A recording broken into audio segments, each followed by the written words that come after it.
ફસાણા હોય તો સૌથી પહેલાં તમારે કોઈ ઊંચી જગ્યાએ જઈ પહેલાં સ્થિતિનું જાયજો લેવો અનિવાર્ય છે. ચોટાડી દેજે હું તમારે આવું છું ઉપર કઈ રીતે ચડવું. સૌથી પહેલાં તમારે 4 પગે થવું અનિવાર્ય છે. 4 પગે થવો તો જ તમે આમાં પડશો નહીં, નકર લહર. આવી રીતે 4 પગે થઈને આગળ હાલો.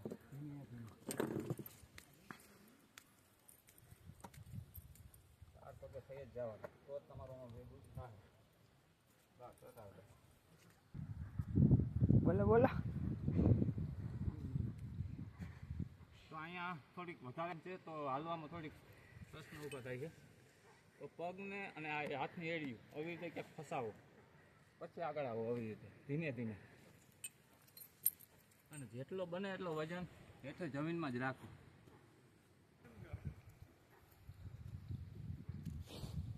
અહીંયા થોડુંક સેવારવાળું છે આ બાજુની સાઈડ.